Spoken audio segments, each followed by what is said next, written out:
Hello everyone, welcome. So today I will be looking at the differences between the brand new Samsung S90C and the Panasonic MZ2000. There's a couple of differences between these two OLED TVs that you need to know before you step out to purchase either one of the two. First of all, both TVs are coming in three sizes, so you're not going to get any difference between the two TVs. You have 55 inches, 65, 77 inches on both TVs. So size really isn't the problem, but then again you start looking at the design. If it's design, I would easily say Samsung beats out the MZ2000 in that respect because it's slimmer. It has almost near identical shape as the last year model, their S95B. It's not the same entirely, but it's almost close to that. And it's a very slim TV. So if you need to mount your TV, I think you might look towards the Samsung S90C simply because it just is very slim and it has a very good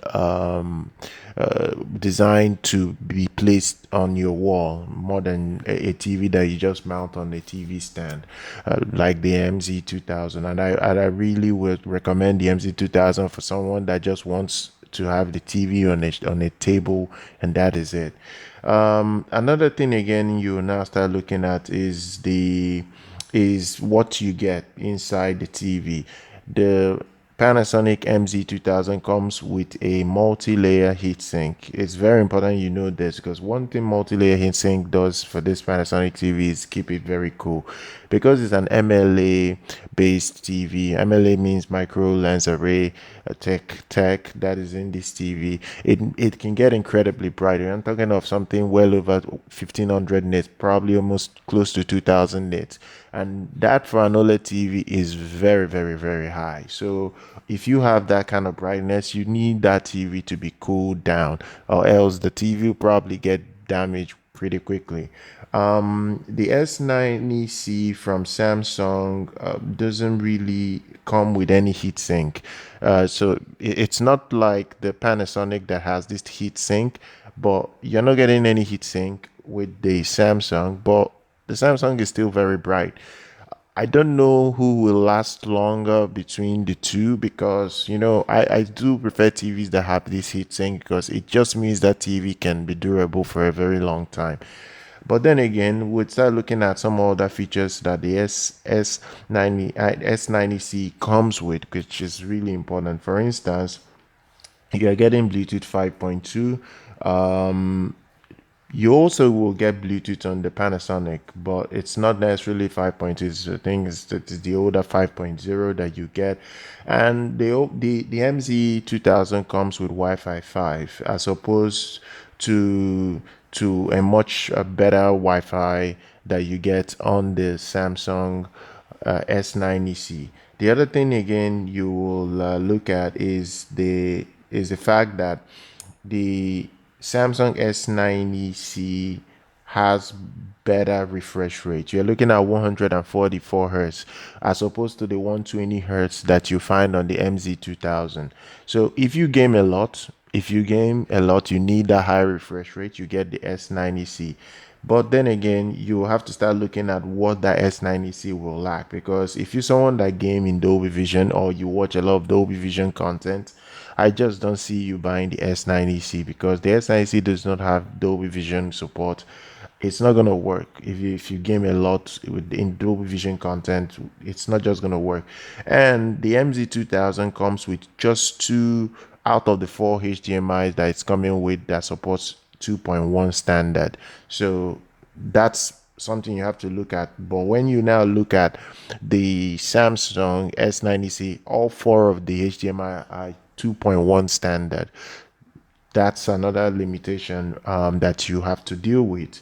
If you need all your HDMI ports to have the 2.1 standard, you buy the S90C. If you don't care about that and you're fine with those two ports that the Panasonic will offer you that comes with that 2.1 standard, you get the Panasonic. But then again, there are so many other things the Panasonic MZ2000 offers that the Samsung will not be able to offer. For instance, you are going to have Filmmaker Mode on both TVs, but the MZ2000 will lack HGIG. there won't be 3D support on this MZ2000. I understand that 3D is dead. In fact, even there isn't even 3D on the latest S90C as well. So there is no 3D there, but there is HDIG, which is really important, and which is really important. And there is also variable refresh rate. Variable refresh rate is something that you need if you game a lot. Then let's start talking about the pros now for the MZ2000. The MZ2000 comes with an incredible speaker system. It has a 5.1.2 channel sound system. It is a massive sound system. It also has an incredible output. You're looking at 160 watts of output. It is really good. I don't think anybody will complain about the performance of the sound from this TV. And you also have a subwoofer connection on the MZ2000. You don't have all this with the Samsung S90C, not at all. You're not even going to get anywhere close to this features you're getting on the MZ2000. Sound system is very important for a lot of people. People do not like buying a TV and still stepping out to spend more money to buy an external sound system. Some people just want to buy a TV, enjoy the sound that the TV comes with, and it's really necessary. I understand home cinema needs better speakers, but it's better that you can at least get very good solid sound from your TV without the need of a sound bar, especially with the amount that these companies end up charging you. So you're getting an incredible sound system with the Panasonic, which I will easily recommend the TV just for that. But you will lack other features. For instance, there is no DTS support, not even DTS, like DTS digital surround, DTS HD. Every DTS is not supported. There is Dolby Atmos support on the TV. But then again, when you now start comparing it against this Samsung S90C, that TV as well does not come with any DTS support. You don't have DTS digital surround, and even every type of DTS. So it's literally the same thing there. You're not lacking if you buy any one of these two, because both of them don't support any DTS at all, and that's really annoying. And I will easily pick the MZ2000 because of this features that I'm going to list now. The MZ2000 has all the HDR formats. They have all the HDR format. They have HDR10, HDR10 Plus, Dolby Vision, and HLG. There is also Filmmaker Mode that I've already talked about. So you have every single HDR content that you can possibly want on the MZ2000. That is not the case with the with the Samsung. Sorry, the Panasonic has all this HDR formats, but the Samsung lacks many of this. Like the Samsung can only do HDR10 plus. There is no Dolby Vision. There is no Dolby Vision IQ, and this is a very big problem for consumers that would want to watch Dolby Vision content. Many shows, many movies now are coming in Dolby Vision, so it's difficult for you to convince a consumer to buy your TV and not have Dolby Vision. It's very difficult, very difficult.